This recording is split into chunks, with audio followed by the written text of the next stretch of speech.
병원 정문 앞 바람이 차갑게 불어온다. 10월 말의 공기는 이미 겨울을 예고하고 있었다.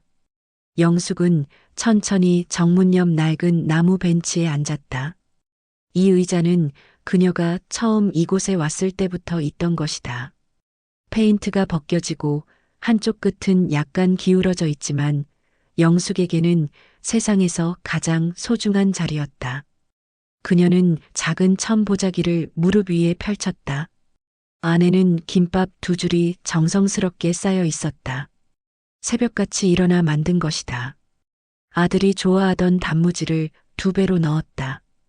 옆에는 보온병에 담아온 미숫가루도 있었다. 여름에는 시원하게, 겨울에는 따뜻하게 타서 가져온다. 영숙의 손은 세월의 무게만큼이나 주름져 있었다. 그 손으로 보자기를 다시 정갈하게 접으며 그녀는 병원 정문을 바라보았다. 자동문이 열릴 때마다 고개를 들었다. 흰 가운을 입은 의사들, 서둘러 걸어가는 환자들, 휠체어를 밀고 나오는 보호자들. 그 누구도 그녀를 보지 않았다.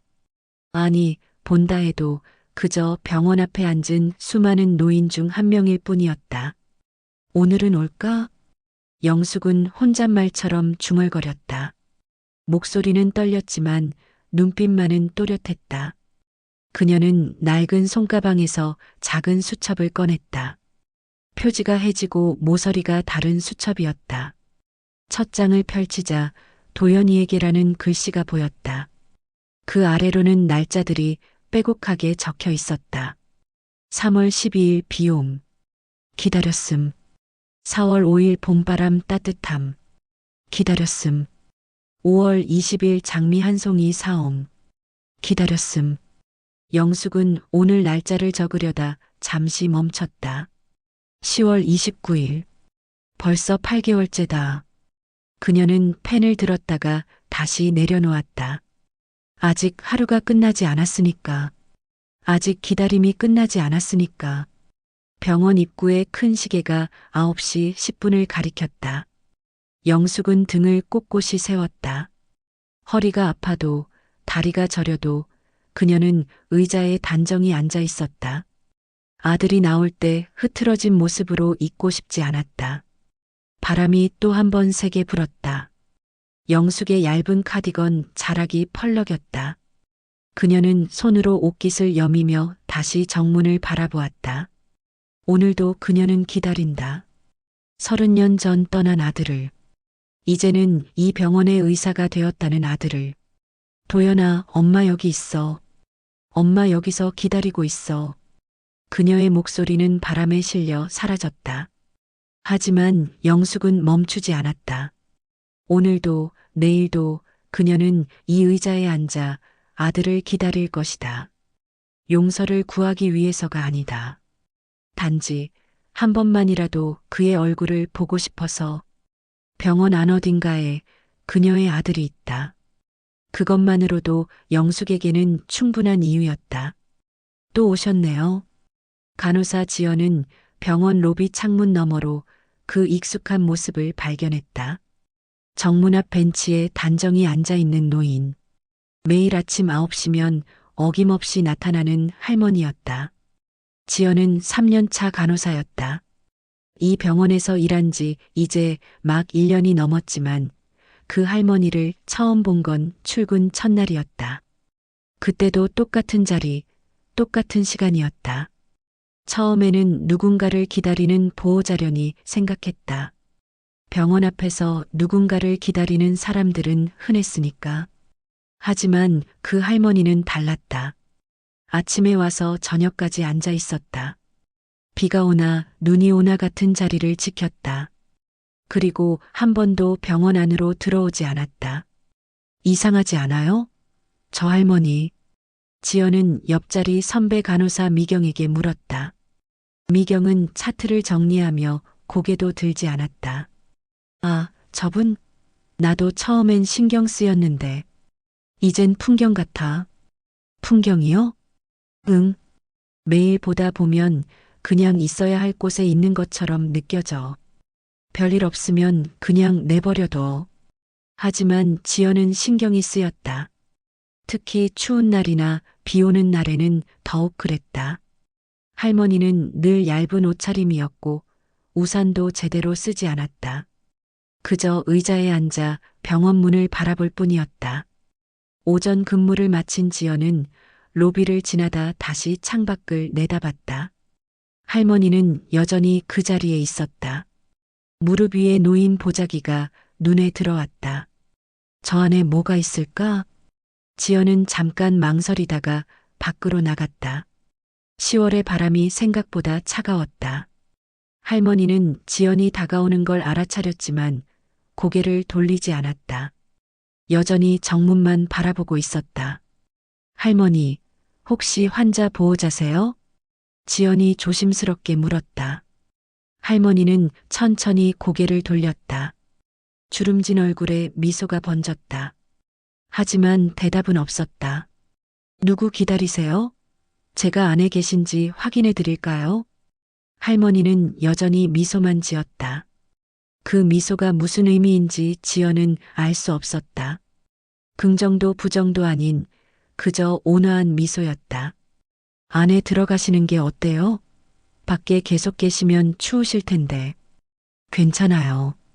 할머니가 처음으로 입을 열었다. 목소리는 예상보다 또렷했다. 저 여기서 기다려야 해요. 누구를요? 할머니는 대답 대신 다시 정문을 바라봤다. 지연은 더 물어볼 수 없었다. 무언가 깊은 사연이 있을 것 같았다. 함부로 침범해서는 안 될 것 같은 영역. 그럼 추우시면 안으로 들어오세요. 로비에도 의자 많아요. 지연이 돌아서려는 순간 할머니가 다시 입을 열었다. 혹시 박도연 선생님 아세요? 지연의 발걸음이 멈췄다. 박도연, 이 병원의 내과 과장. 실력 있고 냉정하기로 유명한 의사. 환자들 사이에서는 차가운 명이라고 불리는 사람. 네, 알아요. 저희 병원 내과 과장님이세요. 할머니의 눈빛이 순간 빛났다. 그분, 잘 지내나요? 네, 물론이죠. 훌륭하신 분이에요. 할머니는 고개를 끄덕였다. 그리고 무릎 위에 보자기를 어루만졌다. 그럼 됐어요. 고마워요, 아가씨. 지연은 더 이상 물을 수 없었다. 할머니의 표정에는 말할 수 없는 슬픔과 그리움이 섞여 있었다. 지연은 인사를 하고 병원 안으로 돌아왔다. 복도를 걸으며 지연은 생각했다. 박도연 과장과 저 할머니는 무슨 관계일까? 환자였을까? 아니면 지연아, 뭐해? 회진 시간이야. 미경의 목소리에 지연은 정신을 차렸다. 하지만 마음 한구석에 남은 의문은 쉽게 지워지지 않았다. 그날 저녁 퇴근길에 지연은 다시 한번 정문 쪽을 봤다. 할머니는 이미 사라지고 없었다. 벤치만이 덩그러니 남아 있었다. 내일도 저 할머니는 올까? 지연은 문득 궁금해졌다. 그리고 알 수 없는 이유로 내일 그 자리에 할머니가 다시 앉아 있기를 바랐다. 할머니, 오늘은 좀 춥죠? 경비원 동석은 종이컵에 담긴 따뜻한 커피를 영숙에게 건넸다. 김이 모락모락 피어오르는 자판기 커피였지만 이 추운 날씨에는 그것만으로도 충분했다. 아이고, 고마워요. 영숙은 두 손으로 커피를 받아들었다. 차가워진 손에 종이컵의 온기가 스며들었다. 동석은 할머니 옆에 조심스럽게 앉았다. 벤치가 삐걱거렸다. 동석은 이 병원에서 15년째 경비원으로 일하고 있었다. 밤 근무도 하고 낮 근무도 했다. 수많은 사람들이 이 문을 드나들었고 수많은 이야기들을 봐왔다. 기쁨과 슬픔, 만남과 이별. 병원 정문은 인생의 모든 감정이 교차하는 곳이었다. 하지만 이 할머니처럼 오랫동안 그의 마음에 남은 사람은 없었다. 처음 본 건 작년 봄이었다. 벚꽃이 흩날리던 4월 어느 날 할머니는 이 벤치에 앉아 있었다. 그때부터 지금까지 비가 오나 눈이 오나 변함없이. 할머니, 오늘도 기다리세요? 동석이 조심스럽게 물었다. 영숙은 커피를 한 모금 마시고 고개를 끄덕였다. 오늘은 꼭 올 거예요. 똑같은 대답이었다. 어제도, 그제도, 지난달도 할머니는 같은 말을 했다. 오늘은 꼭 올 거예요. 하지만 동석이 아는 한 그 누구도 한 번도 온 적이 없었다. 누구를 기다리시는데요? 제가 안에 계신지 찾아볼까요? 아니에요. 괜찮아요.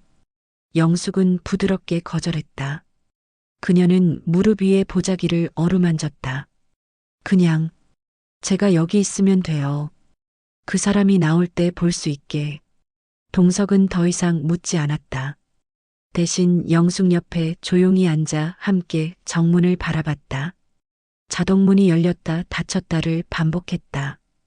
의사들이 나왔다 들어갔다. 환자들이 휠체어에 실려 나왔다. 보호자들이 지친 얼굴로 담배를 피웠다. 할머니, 동석이 입을 열었다. 제가 이 병원에서 15년 일했는데요. 한 가지 깨달은 게 있어요. 뭔데요? 기다림에도 끝이 있다는 거요. 좋은 끝이든 나쁜 끝이든. 영숙은 동석을 바라봤다.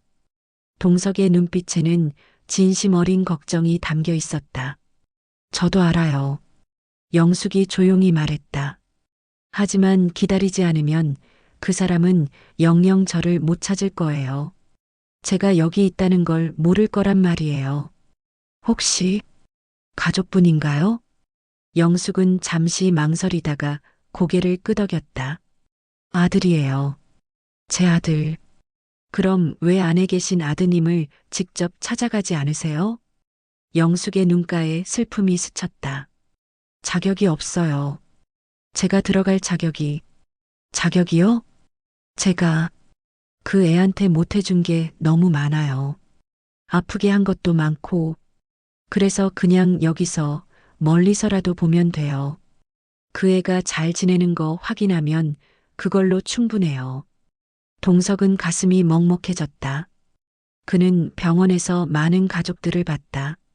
환자를 간병하며 지쳐가는 가족들, 사랑하는 사람을 보내며 오열하는 가족들. 하지만 만날 수 없어서 그저 멀리서 바라만 보는 가족은 처음이었다. 할머니, 커피 다 식겠어요. 드세요. 동석은 더 이상 할 말을 찾지 못했다. 영숙은 고개를 끄덕이며 커피를 마셨다. 이미 미지근해진 커피였지만 그녀는 한 방울도 남기지 않고 다 마셨다. 고마워요, 동석 씨. 이 아줌마한테 늘 잘해주셔서. 에이, 뭐려. 할머니도 감기 조심하시고요. 동석은 자리에서 일어났다. 근무 시간이었다. 하지만 몇 걸음 걷다가 그는 뒤를 돌아봤다. 영숙은 여전히 벤치에 앉아 정문을 바라보고 있었다. 작고 외로운 뒷모습. 동석은 주머니에서 1,000원짜리 지폐 몇 장을 꺼냈다. 점심시간에 자판기 커피라도 더 뽑아드려야겠다고 생각했다. 그게 그가 할 수 있는 전부였다. 오후 2시, 동석은 다시 커피 2잔을 들고 나왔다. 하지만 벤치는 비어 있었다. 영숙은 사라지고 없었다. 화장실에라도 간 걸까? 10분을 기다렸지만 할머니는 돌아오지 않았다. 동석은 커피 한 잔을 벤치에 놓아두고 병원 안으로 들어갔다. 혹시 안에 들어가셨나 싶어서. 하지만 로비에도 복도에도 할머니는 보이지 않았다. 오늘은 일찍 가셨나 보네. 동석은 다시 밖으로 나왔다. 벤치 위에 커피는 차가워져 있었다.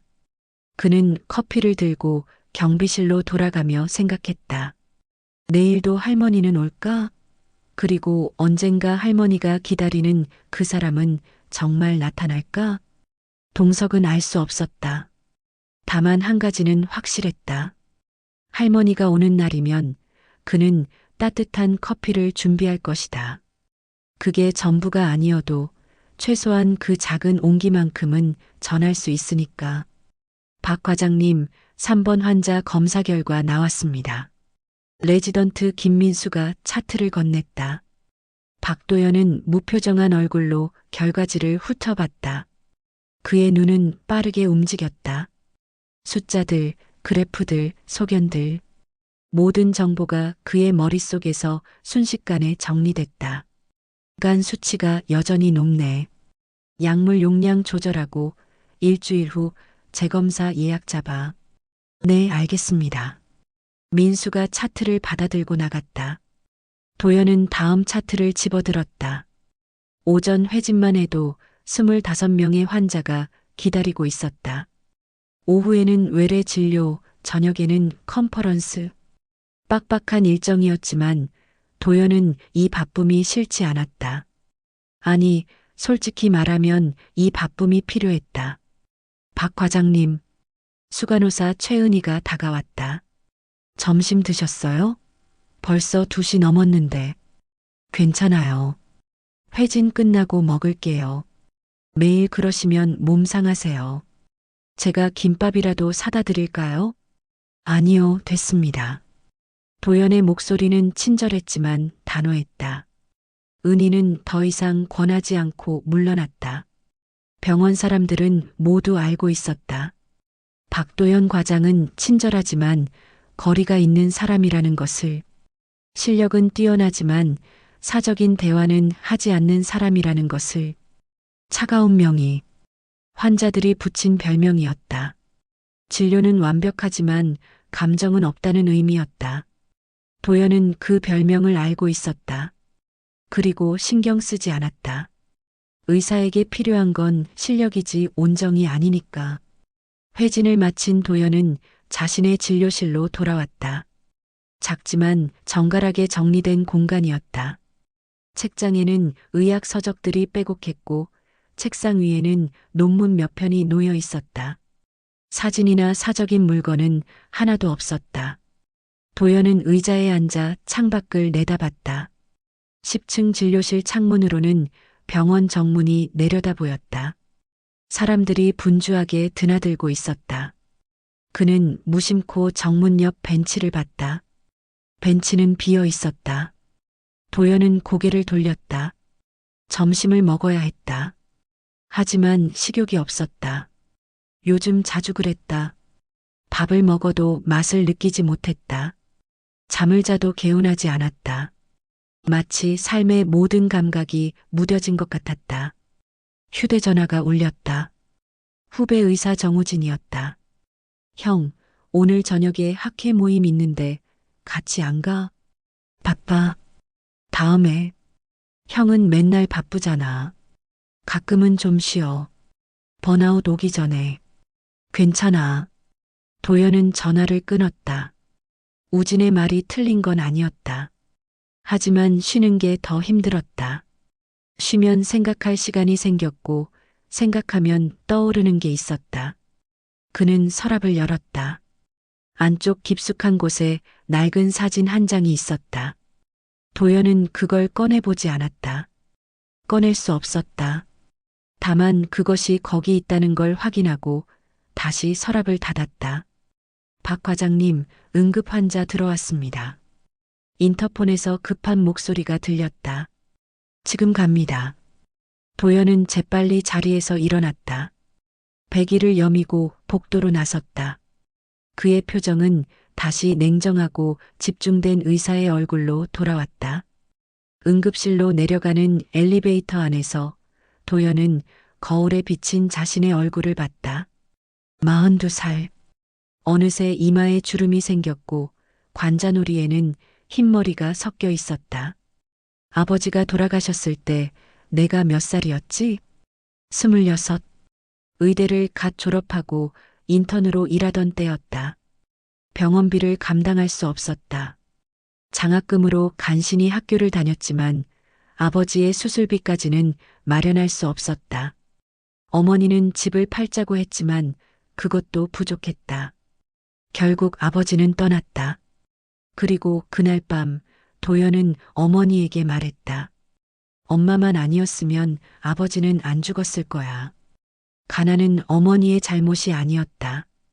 병은 누구의 잘못도 아니었다. 하지만 당시 26살 도연은 누군가를 탓해야 했다. 그리고 가장 가까운 사람이 어머니였다.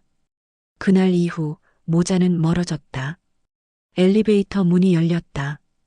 도연은 과거를 머릿속에서 지웠다. 지금은 환자에게 집중해야 할 때였다. 감정은 나중에 정리하면 됐다. 아니, 정리하지 않아도 됐다. 어차피 시간이 지나면 무뎌질 테니까. 환자 상태는 60대 남성, 급성 심근경색 의심됩니다. 도연은 환자에게 다가갔다. 그의 눈빛이 날카로워졌다.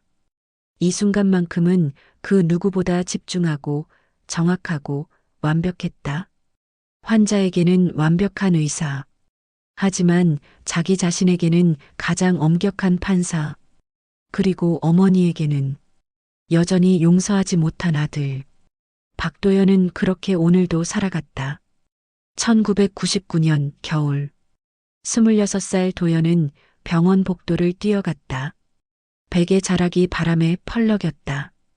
인턴 1년차 밤샘 당직을 서고 난 뒤였지만 그에겐 쉴 시간이 없었다. 박도연, 어디가? 같은 인턴 동기가 불렀지만 도연은 대답하지 않았다. 그는 중환자실로 향했다. 아버지가 거기 있었다. 중환자실 문 앞에 어머니 영숙이 서 있었다. 낡은 점퍼를 입고 비닐봉지를 손에 쥔 채 그녀의 얼굴은 창백했다. 도연아, 아버지 상태는요? 도연은 엄마의 얼굴을 제대로 보지 않았다.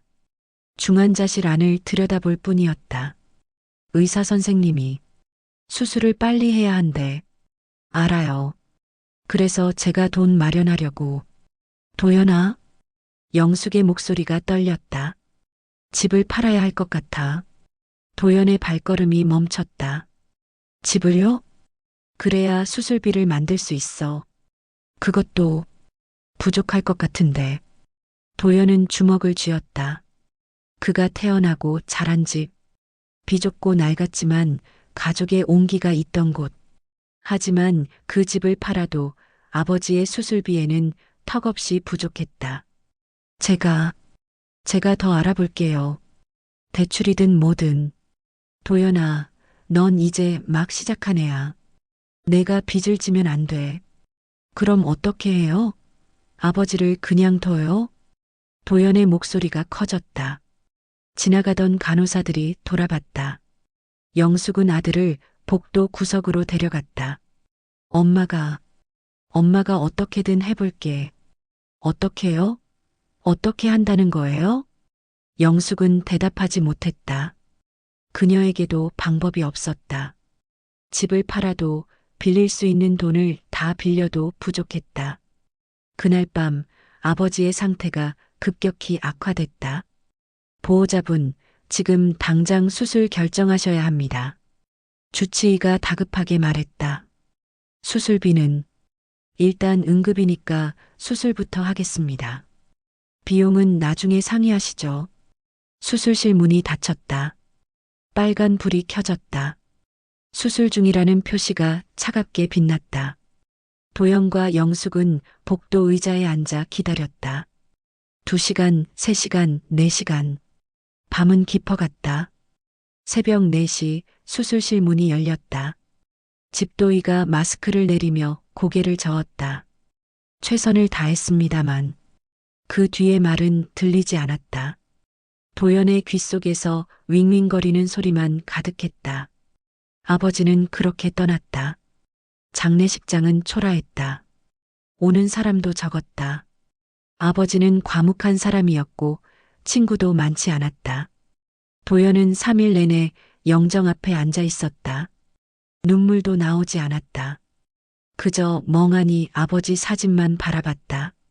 사흘째 밤 문상객들이 다 돌아간 후 도연아, 밥 좀 먹어라. 영숙이 도시락을 내밀었다. 도연은 고개를 돌렸다. 배 안 고파요. 그래도 됐다니까요. 도연이 소리쳤다. 영숙의 손이 떨렸다. 도시락이 바닥에 떨어졌다. 밥알이 여기저기 흩어졌다. 미안해, 도연아. 엄마가 미안해. 영숙이 울먹였다. 도연은 그 모습을 보고 있을 수 없었다. 그는 자리에서 일어나 밖으로 나갔다. 찬바람이 얼굴을 때렸다. 도연은 장례식장 뒤편 공터에서 담배를 꺼냈다. 평소에는 피우지 않았지만 오늘은 필요했다. 연기를 들이마시자 목이 따가웠다. 왜 우리만 이렇게 사는 거지? 가난은 죄가 아니었다. 하지만 가난 때문에 사람이 죽었다. 아버지는 돈만 있었다면 살 수 있었다. 더 좋은 병원에, 더 좋은 의사에게 치료받았다면 살 수 있었다. 도연은 주먹으로 벽을 쳤다. 손이 까졌지만 아프지 않았다. 마음이 더 아팠다. 장례를 치르고 일주일 후 도연은 어머니를 마주했다. 도연아, 엄마 고향으로 내려가려고. 네. 여기서는 너한테 짐이 될 것 같아서. 고향 가면 친척도 있고 일도 구할 수 있을 거야. 엄마. 도연의 목소리가 차갑게 가라앉았다.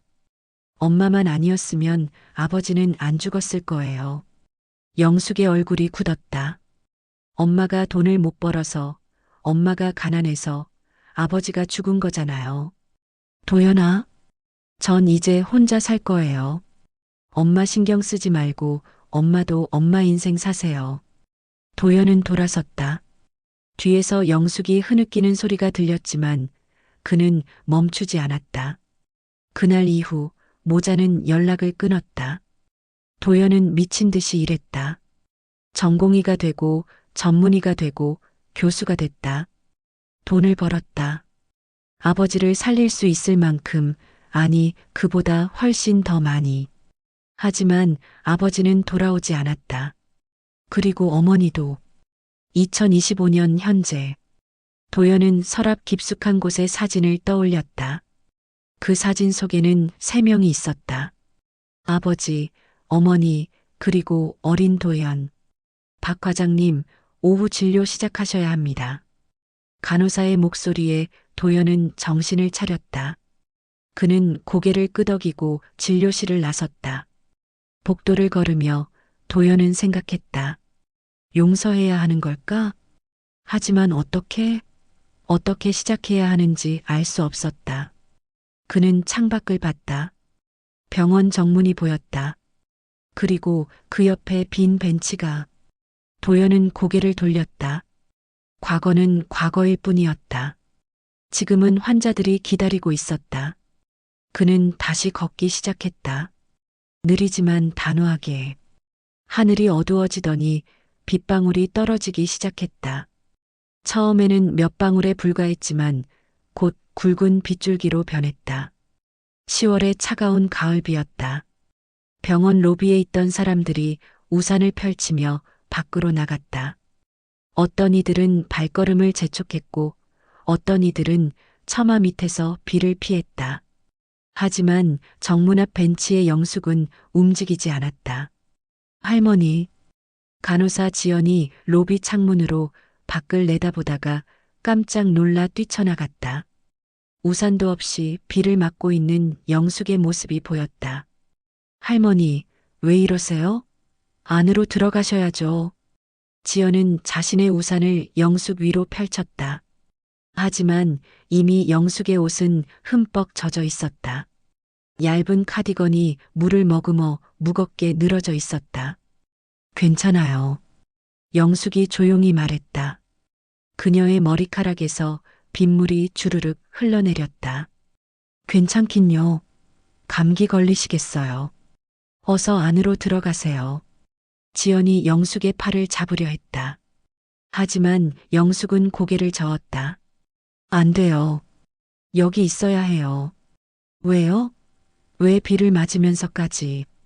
혹시 내가 자리를 비우면 그 사람이 나올지도 몰라요. 그럼 나를 못 보고 지나칠 수도 있잖아요. 영숙의 목소리는 떨렸지만 단호했다. 지연은 할 말을 잃었다. 할머니, 괜찮아요, 아가씨. 난 여기 있을게요. 지연은 영숙을 바라봤다. 비에 젖은 할머니의 모습은 너무도 작고 연약해 보였다. 하지만 그 눈빛만은 누구보다 강했다. 그럼 최소한 이 우산이라도 쓰세요. 지연이 우산을 영숙 손에 쥐어주려 했다. 하지만 영숙은 손을 저었다. 아가씨가 써요. 젊은 사람이 감기 걸리면 안 되죠. 제 우산은 로비에 또 있어요. 이건 할머니 거예요. 지연은 반강제로 우산을 영숙 손에 쥐어주고 병원 안으로 뛰어들어갔다. 영숙은 손에 들린 우산을 내려다봤다. 보라색 우산이었다. 젊은 여자가 쓸 법한 예쁜 우산. 영숙은 천천히 우산을 폈다. 빗소리가 우산 위에서 탁탁 울렸다. 조금은 따뜻했다. 우산 때문이 아니라 누군가의 따뜻한 마음 때문에. 고마워요. 영숙은 병원을 향해 작게 중얼거렸다. 비는 계속 내렸다. 영숙은 우산 아래 앉아 여전히 정문을 바라봤다. 무릎 위의 보자기는 이미 젖어 있었다. 안에 있던 김밥도 아마 흐물흐물해졌을 것이다. 하지만 영숙은 그것을 치우지 않았다. 만약 아들이 나온다면 젖은 김밥이라도 줄 수 있을 테니까. 1시간이 지났다. 비는 약해지지 않았다. 오히려 더 세차게 내렸다. 경비실에서 동석이 나왔다. 그는 큰 우산을 쓰고 영숙에게 다가왔다. 할머니, 이러시면 안 됩니다. 정말 큰일 나요. 동석 씨, 오늘은 제 말 좀 들으세요. 안으로 들어가셔야 해요. 로비에 앉아 계시면 정문도 다 보여요. 거기서 기다리셔도 돼요. 동석의 목소리에는 간절함이 묻어 있었다. 영숙은 그의 얼굴을 봤다. 걱정으로 가득한 얼굴이었다. 하지만 할머니가 쓰러지시면 그분이 나오셔도 할머니를 못 알아보실 거 아니에요. 건강하셔야 기다릴 수 있어요. 영숙은 동석의 말에 고개를 끄덕였다. 그의 말이 맞았다. 자신이 아프면 아들을 볼 수 없었다. 알았어요. 안으로 들어갈게요. 동석은 안도의 한숨을 쉬었다. 그는 영숙을 부축해 일으켰다. 영숙의 다리가 후들거렸다.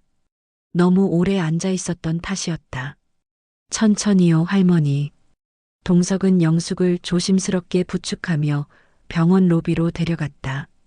로비에서 기다리던 지연이 달려왔다. 할머니, 여기 앉으세요. 따뜻한 차 가져올게요. 지연은 영숙을 로비 의자에 앉혔다. 영숙의 옷에서 물이 뚝뚝 떨어졌다. 머리카락도 젖어 얼굴에 달라붙어 있었다. 잠깐만 기다리세요. 지연은 어디론가 뛰어갔다. 곧 수건과 담요를 가지고 돌아왔다. 이거 두르세요. 감기 걸리시면 안 돼요. 지연은 수건으로 영숙의 머리를 닦아주고 어깨에 담요를 둘러주었다. 영숙은 말없이 그녀의 손길을 받았다.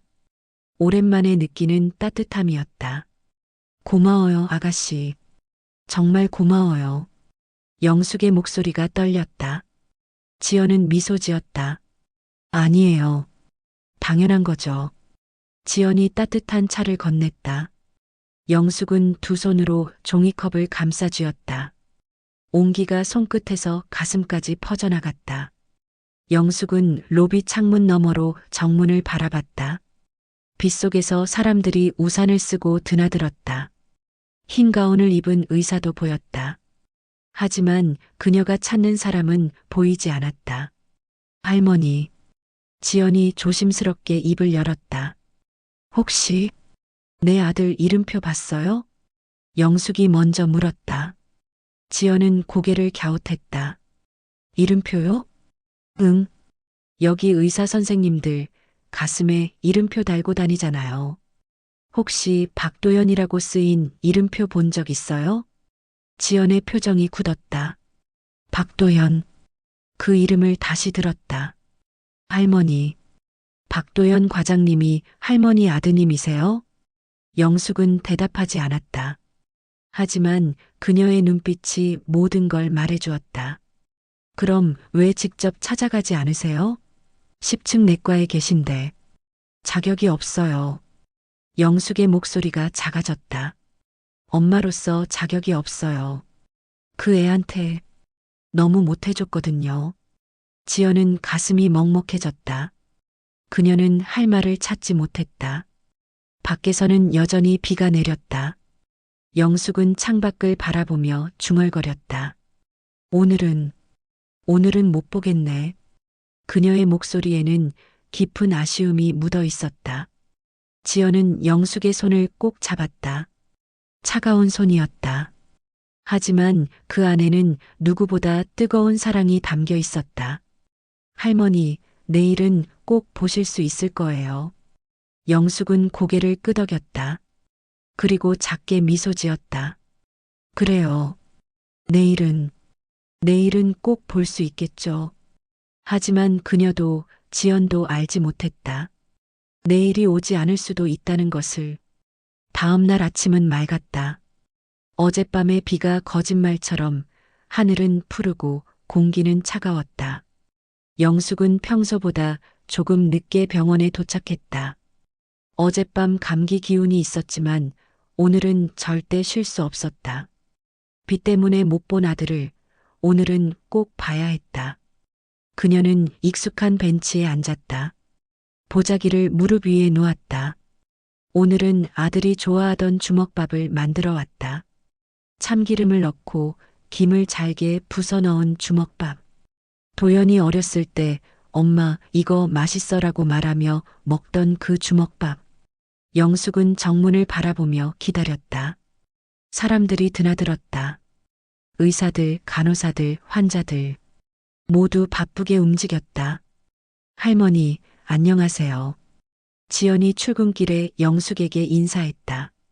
어머 아가씨, 어제는 고마웠어요. 괜찮으세요? 감기는 안 걸리셨어요? 응, 괜찮아요. 아가씨 덕분에. 지연은 안심한 듯 미소 지었다. 하지만 영숙의 얼굴을 자세히 보니 조금 창백해 보였다. 할머니, 얼굴이 안 좋아 보이는데 병원 안에서 좀 쉬시는 게 어때요? 괜찮아요. 나 원래 이래요. 영숙은 손을 저었다. 지연은 더 권하지 못하고 병원 안으로 들어갔다. 영숙은 다시 혼자가 됐다. 그녀는 가방에서 작은 수첩을 꺼냈다. 어제 적지 못한 날짜를 적으려고. 하지만 펜을 들다가 손이 떨렸다. 힘이 없었다. 몸이 예전 같지 않았다. 조금만 더 버티자. 영숙은 스스로를 다독이며 수첩을 다시 가방에 넣었다. 그때였다. 병원 로비 게시판 앞을 지나가던 한 환자가 신문을 보고 있었다. 영숙의 시선이 그쪽으로 향했다. 게시판에 크게 붙어 있는 신문 기사가 보였다. 우리 지역 명의를 찾아서 마이너스 박도연 내과 과장. 영숙의 심장이 뛰었다. 그녀는 천천히 벤치에서 일어났다. 다리가 후들거렸지만 그녀는 게시판으로 걸어갔다. 신문 기사 옆에는 사진이 있었다. 흰 가운을 입은 남자. 반백의 머리, 날카로운 눈빛, 단정한 인상. 영숙은 그 사진을 뚫어지게 바라봤다. 도연이었다. 아니, 도연이 맞을까? 사진 속 남자는 그녀가 기억하는 26살의 아들이 아니었다. 이마에는 주름이 있었고 입가는 굳어 있었다. 한때 밝게 웃던 아들의 모습은 어디에도 없었다. 하지만 눈빛만은 알 수 있었다. 그 눈은 아버지를 닮았다. 아버지처럼 강하고 외로운 눈. 영숙은 가방에서 낡은 안경을 꺼냈다. 손이 떨려 안경을 쓰는데도 시간이 걸렸다. 안경을 쓰자 글씨가 조금 더 선명해졌다. 그녀는 천천히 기사를 읽기 시작했다. 우리 지역 명의를 찾아서 박도연 내과 과장 마이너스 환자의 생명이 최우선입니다. 박도연 과장은 이 병원에서 10년째 근무하고 있는 내과 전문의다. 그는 정확한 진단과 치료로 환자들 사이에서 차가운 명이라는 별명을 얻었다. 감정보다는 실력으로 승부하는 의사라는 뜻이다. 의사에게 가장 중요한 건 환자를 살리는 것입니다. 감정이입은 때로 판단을 흐리게 합니다. 박 과장은 가난한 집안에서 태어나 장학금으로 의대를 졸업했다. 인턴 시절 아버지를 병으로 잃은 경험이 그를 더 냉철한 의사로 만들었다고 한다. 그때 제가 더 실력 있는 의사였다면 아버지를 살릴 수 있었을지도 모릅니다. 그 후회가 저를 여기까지 오게 했습니다. 가족에 대해 묻자 박 과장은 짧게 대답했다. 가족은 없습니다. 혼자 삽니다. 영숙은 더 이상 글을 읽을 수 없었다. 눈에서 눈물이 흘러내렸다. 안경 렌즈가 흐려졌다. 가족은 없습니다. 그 한 줄이 가슴을 찔렀다. 자신은 이미 아들에게 가족이 아니었다. 존재하지 않는 사람이었다. 영숙은 떨리는 손으로 기사 속 도연의 이름을 쓸어봤다. 신문 위에 손가락 자국이 남았다. 도연아? 그녀의 목소리는 떨렸다. 엄마는 여기 있어. 엄마는 가족이 아니어도 괜찮아. 그냥 내가 잘 지내는 것만 봐도 돼. 주변 사람들이 영숙을 쳐다봤다. 게시판 앞에서 신문을 만지며 우는 노인. 이상한 광경이었다. 할머니, 괜찮으세요? 지나가던 한 환자가 물었다. 영숙은 황급히 고개를 끄덕였다. 괜찮아요, 괜찮아요. 그녀는 안경을 벗어 눈물을 닦았다. 그리고 신문 속 도연의 얼굴을 마지막으로 한 번 더 봤다. 사진 속 도연은 웃지 않았다. 차갑고 단단한 표정이었다. 하지만 영숙은 그 표정 뒤에 숨겨진 것을 알 수 있었다. 외로움. 깊고 깊은 외로움. 내가 그렇게 만들었구나. 영숙은 가슴을 쥐었다. 숨이 막혔다. 아들의 외로움이 자신 때문이라는 걸 알았다. 아버지를 잃은 슬픔, 어머니와 멀어진 상처. 그 모든 것이 도연을 차갑게 만들었다. 영숙은 게시판에서 물러나 벤치로 돌아왔다. 다리에 힘이 풀려 주저앉듯 앉았다. 무릎 위에 보자기를 내려다봤다. 정성껏 만든 주먹밥. 하지만 이제 그녀는 알았다. 이 주먹밥을 도연에게 줄 수 있는 날은 오지 않을지도 모른다고. 가족은 없습니다. 그 말이 계속 귓가에 맴돌았다. 영숙은 하늘을 올려다봤다. 푸른 하늘이 너무 밝았다. 눈이 부셨다. 그래도 난 기다릴 거야, 도연아. 그녀의 목소리는 바람에 흩어졌다. 엄마는 여기 있을게. 내가 나를 가족이라 부르지 않아도 엄마는 평생 내 엄마니까. 영숙은 다시 정문을 바라봤다. 오늘도 그녀는 기다린다. 신문 속 사진으로밖에 볼 수 없는 아들을. 가족은 없습니다라고 말하는 아들을. 하지만 그럼에도 불구하고 여전히 자신의 아들인 도연을. 벤치 위의 영숙은 작고 외로워 보였다. 하지만 그녀의 기다림만은 누구보다 크고 단단했다. 사흘이 지났다. 경비원 동석은 시계를 봤다. 오전 10시. 평소 같으면 벌써 할머니가 벤치에 앉아 있을 시간이었다. 하지만 오늘도 벤치는 비어 있었다. 어제도 그랬다. 그제도 그랬다. 동석은 불안했다. 비 오던 그날 이후로 할머니를 보지 못했다. 처음에는 감기 때문에 쉬시나 보다 생각했다. 하지만 사흘째 나타나지 않자 걱정이 커졌다. 동석 씨, 간호사 지연이 경비실로 찾아왔다. 그녀의 얼굴에도 걱정이 가득했다. 할머니, 아직도 안 오셨죠? 네. 이상해요. 저 할머니가 이렇게 오래 안 오신 적이 없는데. 저도 계속 신경 쓰여요. 비 맞으신 날 얼굴이 안 좋아 보이셨거든요. 두 사람은 서로를 바라봤다. 같은 생각이었다. 혹시 어디 아프신 건 아닐까요? 지연이 조심스럽게 말했다. 그런 것 같아요. 근처 병원이라도 알아볼까요? 할머니 성함이나 연락처를 아세요? 동석은 고개를 저었다. 지연도 마찬가지였다. 그들은 할머니와 수없이 대화를 나눴지만 정작 중요한 건 물어본 적이 없었다. 일단 오늘도 기다려봐요. 혹시 오실지도 모르니까. 하지만 그날도 할머니는 나타나지 않았다. 저녁이 되었다. 동석은 야간 근무를 시작했다. 병원은 낮보다 조용했다. 면회객들이 돌아가고 복도에는 간호사들의 발소리만 들렸다. 오후 11시쯤 동석의 무전기에서 소리가 났다. 경비실, 응급실 입구로 와주세요. 환자 이송 도와주셔야 합니다. 알겠습니다. 동석은 재빨리 응급실로 향했다. 구급차 한 대가 막 도착한 참이었다. 구급대원들이 들것을 내리고 있었다. 어르신이 길에서 쓰러지셨대요. 신원 미상이래요. 간호사가 설명했다.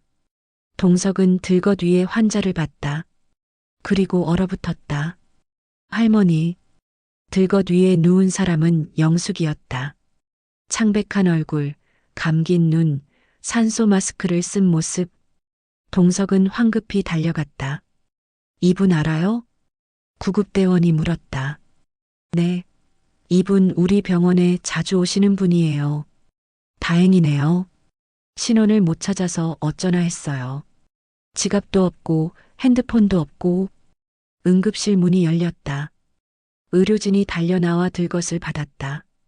영숙은 응급실 안으로 실려 들어갔다. 동석은 그 뒤를 따라갔다.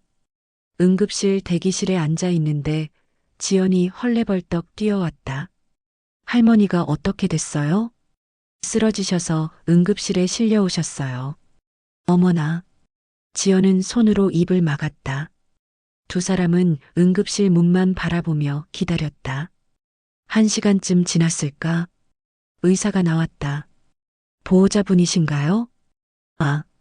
아니지만 저희가 이분을 아는 사람입니다. 동석이 대답했다. 환자분은 극심한 탈수와 영양실조 상태입니다. 거기에 폐렴까지 와서 상태가 좋지 않습니다. 폐렴이요? 네. 아마 비를 맞으셨나 봐요. 면역력이 약한 상태에서 감기가 폐렴으로 악화된 것 같습니다. 지연은 눈물이 났다. 비 오던 그날 자신이 더 강하게 말렸어야 했다. 안으로 들어오라고 더 설득했어야 했다. 환자분 가족 연락처 아시나요? 그게 잘 모르겠습니다. 의사는 난처한 표정을 지었다. 일단 입원시키고 치료하겠습니다. 가족 찾는 건 나중에 하시죠. 영숙은 일반 병동으로 옮겨졌다. 침대에 누운 그녀는 여전히 의식이 없었다. 산소 마스크를 쓰고 링거를 맞으며 심전도 모니터가 삐삐 소리를 냈다. 지연은 영숙의 손을 잡았다. 차갑고 말랐다. 뼈만 남은 손이었다. 할머니, 왜 이렇게까지 하신 거예요? 지연의 목소리가 떨렸다. 동석은 영숙의 물건들을 정리하고 있었다. 젖은 보자기, 낡은 가방. 가방 안에서 작은 수첩이 나왔다. 이게 뭐지? 동석이 수첩을 펼쳤다. 첫 장에 도연이에게라고 쓰여 있었다. 그 아래로 빼곡한 날짜들. 3월 12일 비옴. 기다렸음. 4월 5일 봄바람 따뜻함. 기다렸음. 5월 20일 장미 한 송이 사옴. 기다렸음. 동석은 마지막 페이지를 봤다. 10월 26일 비옴. 못봄. 내일은 꼭. 10월 27일 신문에서 이름 봄. 얼굴 봄. 가족 아니래. 괜찮아. 10월 28일 몸이 안 좋음. 그래도 가야 함. 그 이후로는 아무것도 적혀 있지 않았다. 지연 씨. 동석이 수첩을 들어 보였다. 이거 박도연 과장님 아니에요? 지연이 수첩을 받아 읽었다. 그녀의 얼굴이 굳었다. 맞아요. 할머니가 말씀하셨던 그분. 할머니 아드님이시잖아요. 그런데 왜? 지연은 할 말을 잃었다. 아들이 이 병원에 있는데 왜 할머니는 문 앞에서만 기다렸을까? 왜 들어와서 아들을 만나지 않았을까? 박도연 과장님께 알려야 하지 않을까요? 동석이 조심스럽게 말했다. 그래야죠. 어머니신데. 지연은 침대에 누운 영숙을 봤다. 산소 마스크 너머로 창백한 얼굴이 보였다. 제가 과장님께 말씀드릴게요. 지연이 일어섰다. 손이 떨렸다. 어떻게 말해야 할까? 당신 어머니가 몇 달째 병원 문 앞에서 당신을 기다리다가 쓰러졌다고? 당신이 가족은 없다고 말하는 동안 당신 어머니는 비를 맞으며 당신을 기다렸다고? 지연은 심호흡을 했다. 그리고 복도로 나섰다. 10층 내과로 가는 엘리베이터 안에서 지연은 계속 생각했다. 과장님은 어떤 반응을 보이실까? 문이 열렸다. 10층이었다. 지연은 박도연의 진료실을 향해 걸어갔다. 복도는 조용했다. 야간이라 환자들은 모두 잠들어 있었다. 진료실 문 앞에 섰다. 안에서 불빛이 새어나왔다. 과장님은 아직 일하고 계셨다. 지연은 문을 두드렸다. 똑똑. 들어오세요. 차가운 목소리가 들렸다. 지연은 문을 열었다. 박도연은 논문을 읽고 있었다. 책상 위에는 의학 저널들이 쌓여 있었고 컴퓨터 화면에는 환자 차트가 떠 있었다. 야간이었지만 그는 여전히 일하고 있었다. 무슨 일이죠? 도연은 고개를 들지 않고 물었다. 지연은 문 앞에 서서 말문이 막혔다. 어떻게 시작해야 할까? 과장님. 지연의 목소리가 떨렸다. 도연은 그제야 고개를 들었다. 지연의 얼굴을 보자 그의 표정이 굳었다. 무슨 일 있어요? 과장님께 말씀드릴 게 있습니다. 앉으세요. 지연은 의자에 앉았다. 손을 꼭 쥐었다. 도연은 안경을 벗고 그녀를 바라봤다. 천천히 말해요. 과장님, 혹시 어머님이 계세요? 도연의 얼굴이 순간 굳었다. 그는 대답하지 않았다. 왜 그걸 물어보죠? 오늘 응급실에 환자 한 분이 오셨는데요. 지연은 떨리는 목소리로 말을 이었다. 그분이 과장님을 찾고 계셨습니다. 나를요? 네. 그분 가방에서 이걸 찾았어요. 지연은 영숙의 수첩을 꺼냈다. 도연에게 건넸다. 도연은 수첩을 받아들었다. 첫 장을 펼쳤다. 도연이에게. 도연의 손이 멈췄다. 그는 천천히 다음 페이지를 넘겼다. 3월 12일 비옴. 기다렸음. 4월 5일 봄바람 따뜻함. 기다렸음. 5월 20일 장미 한 송이 사옴. 기다렸음. 페이지를 넘길수록 도연의 손이 떨리기 시작했다. 7월 3일 더워. 그래도 기다렸음. 8월 15일 광복절. 병원 문 닫았음. 그래도 왔음. 9월 22일 추석. 송편 만들어 왔음. 기다렸음. 도연은 마지막 페이지를 봤다. 10월 26일 비옴. 못봄. 내일은 꼭. 10월 27일 신문에서 이름봄. 얼굴봄. 가족 아니래. 괜찮아. 10월 28일 몸이 안 좋음. 그래도 가야 함. 수첩이 도연의 손에서 떨어졌다. 이게 무슨 과장님 어머님이신 것 같아요. 지연의 목소리가 간신히 들렸다. 그분이 몇 달 동안 병원 정문 앞 벤치에 앉아 과장님을 기다리셨어요. 매일 아침부터 저녁까지. 도연은 말을 할 수 없었다. 머릿속이 하얘졌다. 그러다가 비 오는 날. 비를 맞으시고 그게 폐렴이 되어서 지금 어디 있어요? 도연이 벌떡 일어났다. 지연도 황급히 일어났다. 5층 503호실입니다. 도연은 진료실을 뛰쳐나갔다. 복도를 달렸다. 계단을 내려갔다. 엘리베이터를 기다릴 수 없었다. 5층 503호실. 도연은 문을 열었다. 침대에 영숙이 누워 있었다. 산소 마스크를 쓰고 링거를 맞으며 창백한 얼굴로. 도연은 천천히 침대로 다가갔다. 다리가 떨렸다. 엄마. 그의 목소리가 갈라졌다. 영숙의 얼굴을 봤다. 주름이 깊어졌다. 머리는 새하얗게 새었다. 뺨은 푹 꺼져 있었다. 그가 기억하는 엄마의 모습이 아니었다. 16년. 그가 마지막으로 어머니를 본 게 16년 전이었다. 아버지 장례식 이후로 그는 어머니와 연락을 끊었다.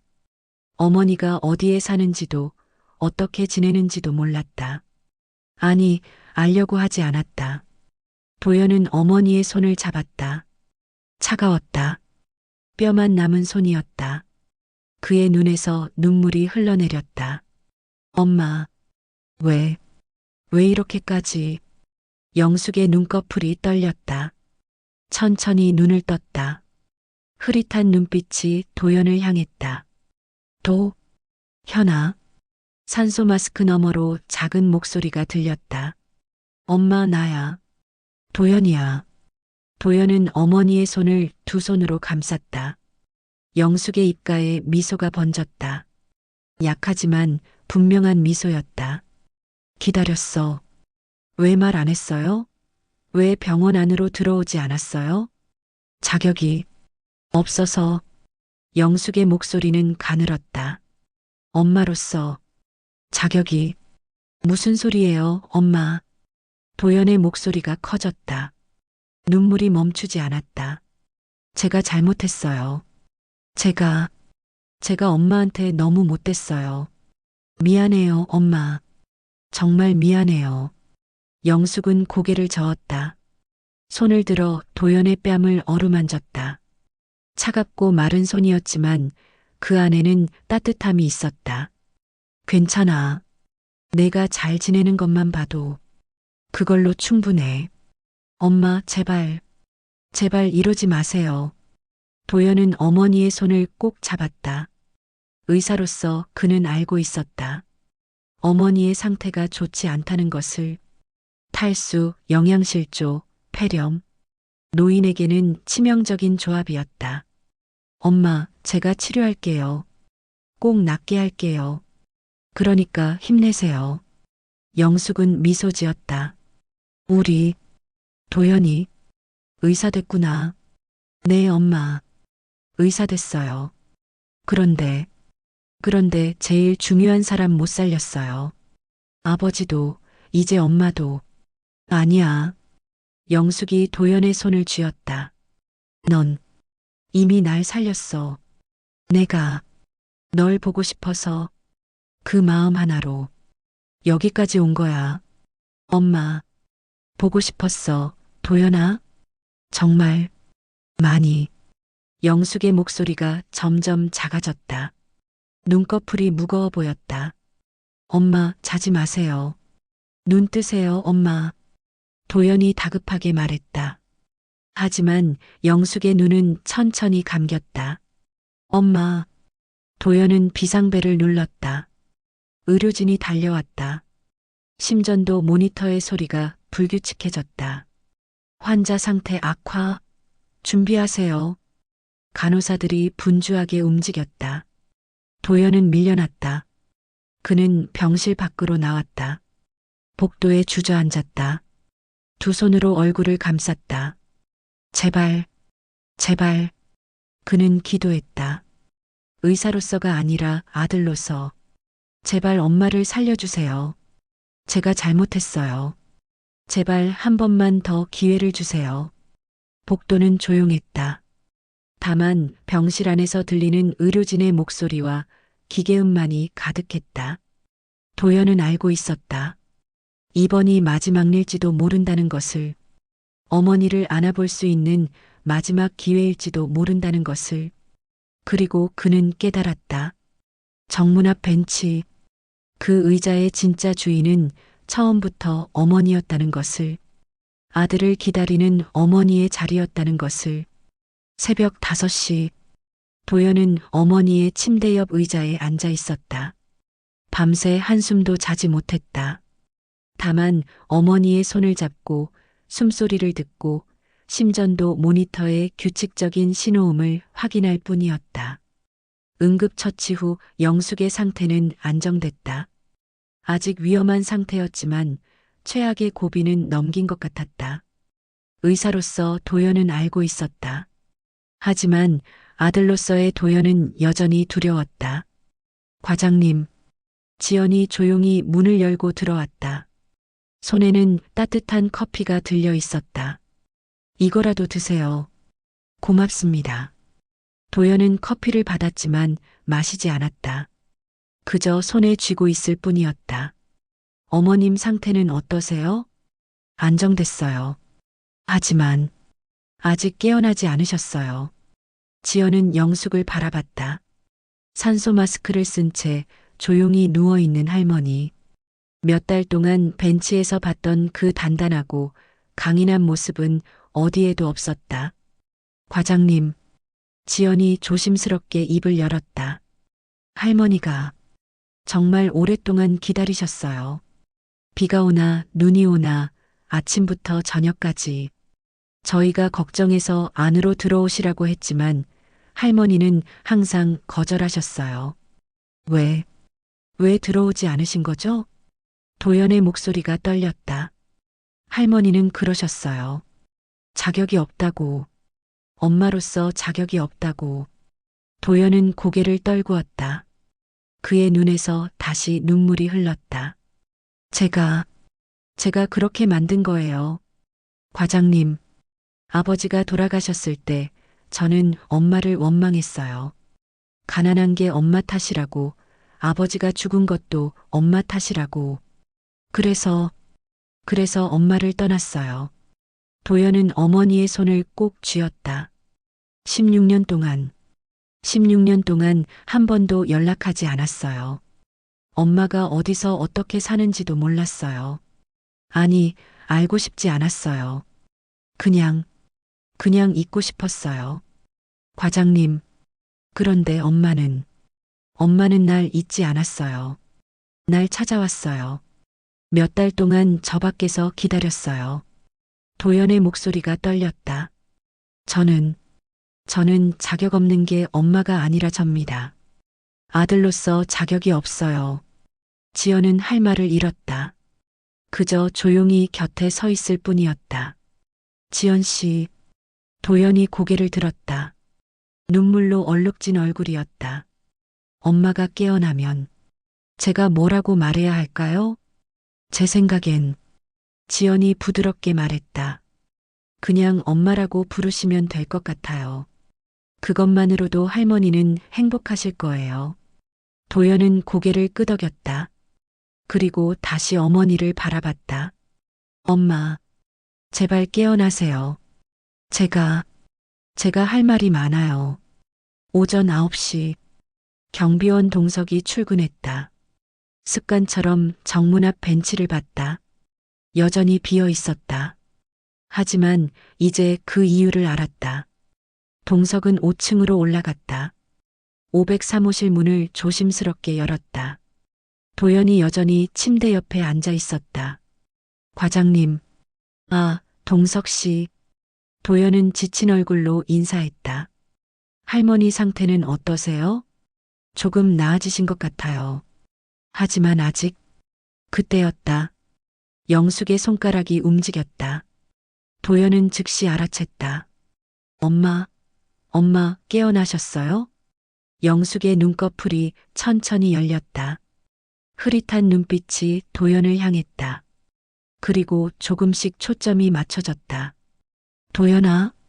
산소 마스크 너머로 작은 목소리가 들렸다. 네, 엄마.